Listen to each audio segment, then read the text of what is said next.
Football is a way of life. This is football, chump. All you gotta do when a man gets the ball is tackle him. Get it? The man with the ball. Bring him down. Football is about controlling that anger, harnessing that aggression into a team effort to achieve perfection. You fumble the football, and I will break my foot off in your John Brown hind parts. And then you will run a mile. You block about as good as a jelly donut. You know that? People can learn a great deal from a skillfully played football game. What civilized person would play a game with the skin of an innocent pig? Dad! Let's talk about playing football. Here's Danger Dean with the BNW in the PNW. Yes, welcome back to the Broncos Northwest podcast. It's Danger Dean.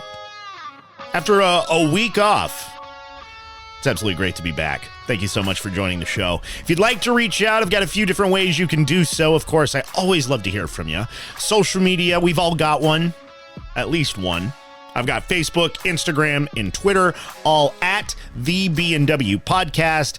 If you'd like to go the route of email, go ahead and shoot me an email, broncosnorthwestpodcast@gmail.com. And of course, you can always give me a call or shoot me a text message any time of the day. And when I say any time of day, I mean any time of day. Just leave me a message. 731-4-DANGER. Again, 731, the number 4, DANGER. And I want to give a big shout out to the Broncos Fans of Seattle Facebook page. Of course, every single week, I always get some great involvement from the topics I bring up, the things I like to talk about, things I like to present to the group. I haven't been told to shut up yet, which is great. And I thank you greatly for that. Again, I missed you last week. I'm in school. I'm a student, so of course last week was finals. I'm dealing with my final term. I'm lucky to be alive, guys. Can we just say that right now? It's been a really rough one, and I'm glad to put that behind me. A few more years left of school. I'm way too old for this. Is it over yet? Can we just call the thing? I think if you're almost 40 years old and you're this far in school, they should just give it to you, right? And what do they got to lose? You know, I missed you, and you know what else I've missed, and it's being away from Denver and especially around this time with the draft creeping up, and I start to feel a little bit of that nostalgia of going to the games in Denver. Now, it's only been a few years since I've been to Denver, a game in Denver, but there's that piece of me that just really, really enjoyed going. And it's not a COVID thing or anything like that. Again, it's moving away.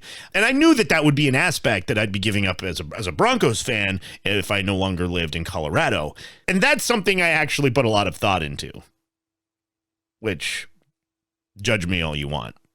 I lived in Florida, now I live in Washington. And both states, I followed the schedules very closely, just in case a Broncos game creeps up in the city that I'm living in. That way I can attend and get ridiculous.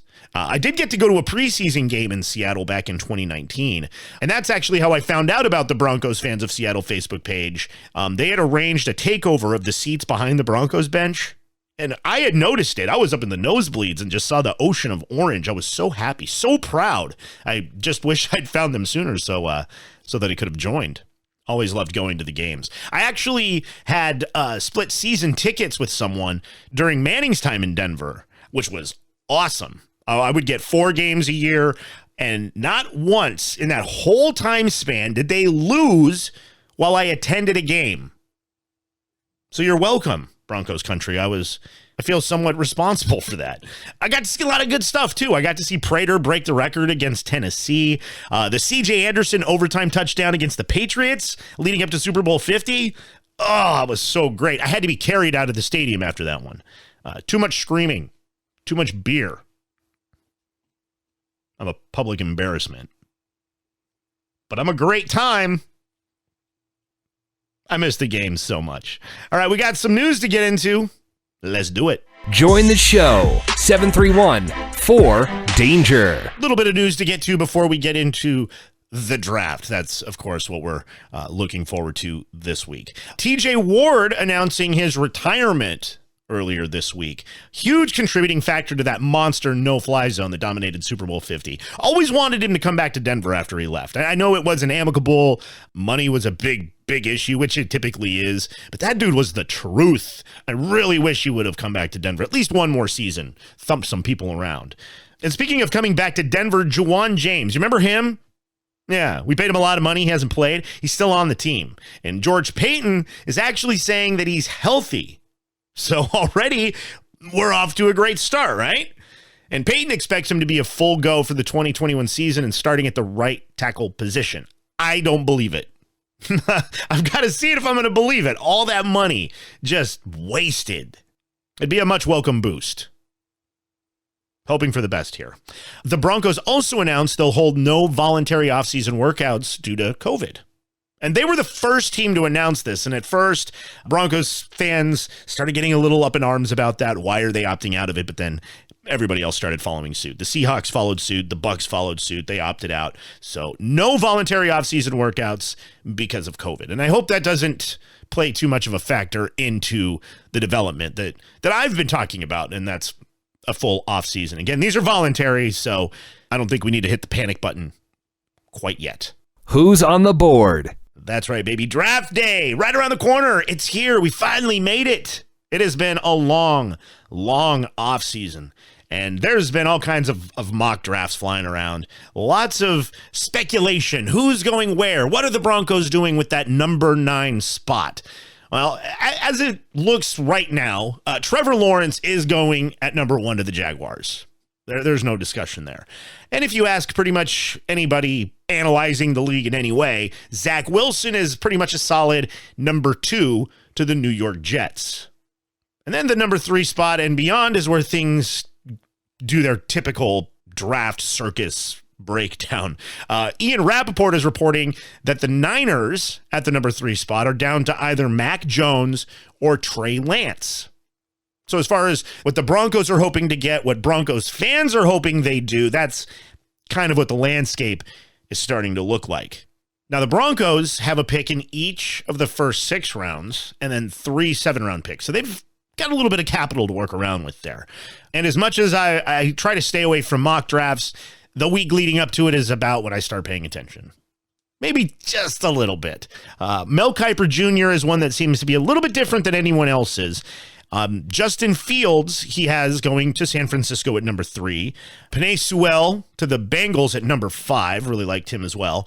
Mac Jones to the Patriots at 7 via trade. And then he has the Broncos getting Trey Lance. That was a dueling draft with Todd McShay. Rhett Lewis of the NFL Network, his looks like Mac Jones to the Niners at 3, Penei Sewell at 5 to the Bengals as well, Trey Lance to the Lions, starting to see some changes already from what Kiper was thinking, and that leaves number 9, the Broncos take Justin Fields, which would be a huge grab if he actually falls to that number 9 spot. I don't think that's going to happen, but that's the hope in Broncos country, isn't it? Justin Fields, for me, piques my interest. I think that changes the game a whole lot. If he's there at 9, the Broncos pick him up. 2021 season looks a whole hell of a lot different, doesn't it? Peter King, he had some insight that kind of reflects what I've been thinking the Broncos might do, and that's bring in Teddy Bridgewater as competition for Drew Lock if his selection at number 9 doesn't come to fruition. Now, he is also saying that the Broncos are going to draft Trey Lance. And he said if they don't end up drafting a quarterback at that number 9 spot, he'd like to see them go after Bridgewater. And of course, with the George Paton Minnesota Vikings connection. So as of right now, day 1 of the draft for the Broncos looks like it's going to be crazy. A lot of moving parts. And really, there's not much that I would be disappointed in. I just don't want to be disappointed. You feel me? And the more I think about it, the more I think the chances of the Broncos trading back, that might be a good chance. I mean, are they really thinking quarterback at number 9? Like I said, it'd be great to get Justin Fields, but I'm not sure about Trey Lance. I feel like that's just starting over with Drew Lock 2.0. I keep thinking offensive line, linebacker with that number 9 pick. There's some really good choices there. Maybe a cornerback for the future. But even that to me is kind of a stretch. And I'm trying to think about what the Broncos would do based on their history in the draft, what they've done in years past. I felt disappointed more times than not. So if disappointment's the thing, maybe Trey Lance is the pick. It's hard to say. So many mocks out there. And if mocks aren't your thing, I don't blame you. I try to stay away from them. It's a little hard when you're sitting where I'm sitting. You got to take a look at what everybody else is saying, right? Well, you can go to Vegas. Let's ask Vegas what they think. Hey, Vegas, who are the Denver Broncos drafting with the number 9 pick? You hear that? Trey Lance. They're saying that the Denver Broncos have the best odds of landing quarterback Trey Lance at number 9. So things are starting to look that way, at least in the media. But is that really what the Broncos are thinking? Is that what it's going to be? Do you want to see a grown-ass man cry on draft night? Not happy tears. Those would be sad tears. Trey Lance tears are sad tears. If I hear that name on draft night, I'm going to end up getting blocked by Elway on Twitter. Watch me. The closest he's ever been to the game is this show. It's the BNW Podcast with Danger Dean. How beneficial will Peyton Manning be to Drew Lock in his rumored mentor role? Is this a good sign, or is this a sign of desperation? I asked you this question last week. Personally, I think that this is a good sign for a number of reasons. Manning hasn't shown any interest in helping out any other quarterback that's come to Denver after he retired. Paxton Lynch, no. Hasn't done it. Showed no interest. But now he's lending his sage advice to our young, dancing quarterback. Hopefully, he's telling him to knock that off, at least until he's winning. Now, there's also a little part of me that's thinking that they're preparing Locke for some kind of trade by telling the rest of the league, hey, look, our guy is working with Peyton freaking Manning. He's trying to make himself better. Ups his stock value, maybe lends itself to the Broncos' fortunes, leading to a trade. Got some great responses to this. John, my man Zudo, he said, I wished he'd done this to Tebow. I can't think of more perfect mentors to hone in a guy like Locke than Manning and Elway. Locke has a rocket arm and needs a little more finesse. Elway is cut from that cloth, and Manning is the king of finesse, dink and dunk offense. Match made in heaven. Robert didn't quite agree with him, saying, except neither of them have either shown the slightest interest in helping anyone but themselves, so I don't see how that helps. Which John said this changes when they're not under center, but still in charge upstairs. Peyton has always held annual quarterback camps for all ages, worked with many college quarterbacks in off seasons. He's got a point there. Michael said, I really think Manning is just giving him the tools to be successful, showing Locke how he studied the game and how most of the work isn't done on Sunday. It's done through the film study and practice.